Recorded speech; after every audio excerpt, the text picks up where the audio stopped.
Hey baby, hey, how you doing? What you doing? What we doing?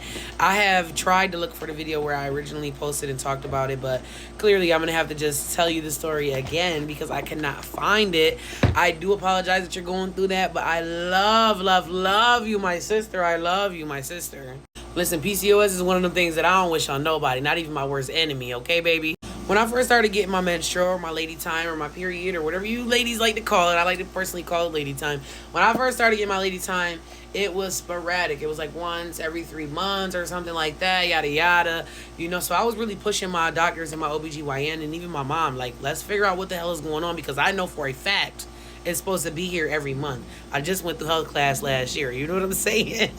So my mom was very supportive and she supported me in that, and she took me to the OBGYN and she pushed them to figure out what was going on with me and like what is really going on. I had so much blood work done and everything like that. So they always just told me lose weight and get on birth control. Lose weight and get on birth control. I've lost weight plenty of times, okay? I've been skinny, I've been fat, I've been all over the board, okay? Plenty of times. So that wasn't gonna work as far as losing the weight. And then the birth control, I'm not a medicine person. I don't like to take medicine. That's not me. I couldn't see myself taking medicine daily for something. But once I was like 20, 21-ish, I was really like trying to have a baby. I really wanted to have a kid. Like I was already financially stable. I was already where I wanted to be in life because I had been working since I was 16. So I was just like, I'm ready for this. Like this is what I really want. So with me really wanting that, I went back to the OB and I'm like, give me the birth control. Like I'm going to use it to my advantage. So I got on birth control. Can't remember the name of it. It's not even on my chart anymore. Like that's how old it was. But it was like one that was like low testosterone and like high estrogen to like kind of balance off my hormones and what I had going on at that point in time. So you got to work with your OB to get a good one that's going to work with your hormone levels, and you have to get blood work and stuff like that.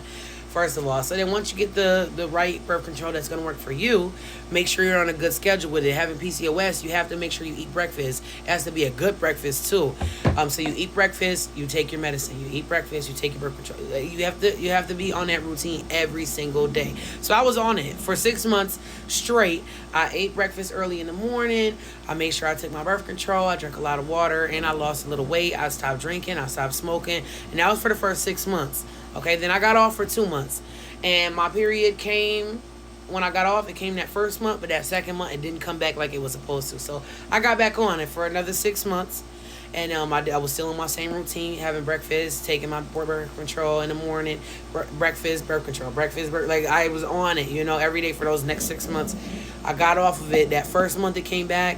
The second month it came back, and then it just kept coming back after that. And then the third month was when I got pregnant with my first daughter, my baby girl, my first blessing, okay, honey? Now, my nervousness came in when I had her, and I had her regular, and I was like, is it going to come back? And is it going to come back for after I have her, and then is it going to be normal again, or am I going to have to go back on birth control? Now, listen, it was normal again. Like, I don't know what happened, how I finagled that with that birth control, but I did, and I'm very blessed to have done that. So then I had my second daughter 3 years ago, about to be 4 years ago in November. I had my second daughter, but when I had her, it was already normal. Like my body was still regular. I had already lost the weight. I was still drinking and I was still smoking, but when I found out I was pregnant with her, I did stop. So, I mean, it does affect it.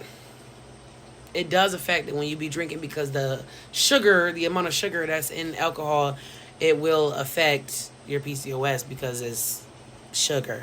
Some things that I would say on the other side of it is to pray and have faith and ask God if that's something that you really want and God feel like is for you and all of that kind of stuff, then you will have a baby. Like, I don't want you to be getting down on yourself feeling like you're not going to ever have a kid, because you will. Okay, you will, as long as you put in the work and you do the right things and you keep your faith and you pray to God that you can have the baby. God will bless you. Okay, but y'all have a good day. Stay safe.